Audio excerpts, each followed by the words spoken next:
ಅತ್ತೆ ಮಾವ ಅತ್ತೆ ಮಾವ ತುಳಸಿ ಏನಮ್ಮ? ಭಿಕ್ಷೆ ಬೇಡ್ಕೊಂಡು ಬರ್ತೀನಿ ಮಾವ. ಆಯ್ತಮ್ಮ. ಹಾ ತುಳಸಿ ಒಂದು ನಿಮಿಷ.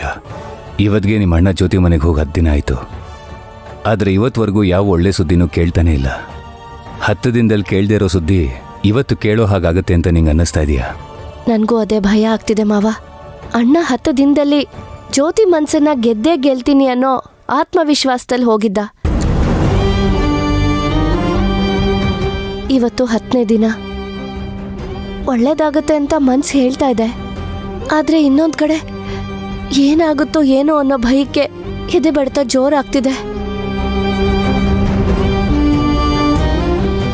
ಭಯ ಯಾಕಮ್ಮ? ನಿಮ್ಮ ಅಣ್ಣನ ಮೇಲೆ ನಿನಗೆ ಅಷ್ಟು ನಂಬಿಕೆ ಇಲ್ವಾ? ಅವನು ಛಲದಂಕಮಲ್ಲ, ಅನ್ಕೊಂಡ್ ಕೆಲಸನ ಮಾಡೇ ಮಾಡ್ತಾನೆ. ಅಣ್ಣನ ಮೇಲೆ ನನಗೆ ನಂಬಿಕೆ ಇದೆ ಮಾವ. ಆದ್ರೆ ಜ್ಯೋತಿ ಒಪ್ಕೋತಾಳೆ ಅನ್ನೋ ನಂಬಿಕೆ ಇಲ್ಲ.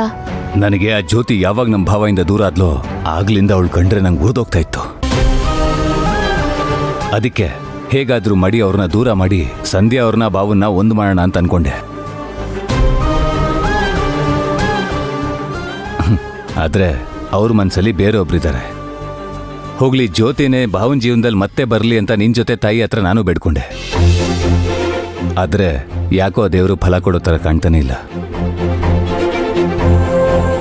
ಇಂದ್ರ, ಅವಳು ಮೊದಲೇ ಹೆದರ್ಕೊಂಡಿದ್ದಾಳೆ, ಇನ್ನೂ ಹೆದರ್ಸ್ತಾ ಇದೆಯಲ್ಲ ನೀನು. ತುಳಸಿ, ಏನೂ ಆಗೋದಿಲ್ಲ, ನೀನ್ ಧೈರ್ಯವಾಗಿರೋ. ಇವತ್ತಿನವರೆಗೂ ನೀನ್ ಮಾಡ್ತಾ ಇರೋ ವ್ರತಕ್ಕೆ ಏನೆಲ್ಲ ಅಡೆತಡೆ ಬಂದ್ರೋ ಅದನ್ನೆಲ್ಲ ನೀನು ದಾಟಿ ಮುನ್ನಡೀತಾ ಇದೀಯ ಅಂದ್ರೆ ಅದಕ್ಕೆ ಕಾರಣನೇ ಆ ಯಲ್ಲಮ್ಮ ತಾಯಿ.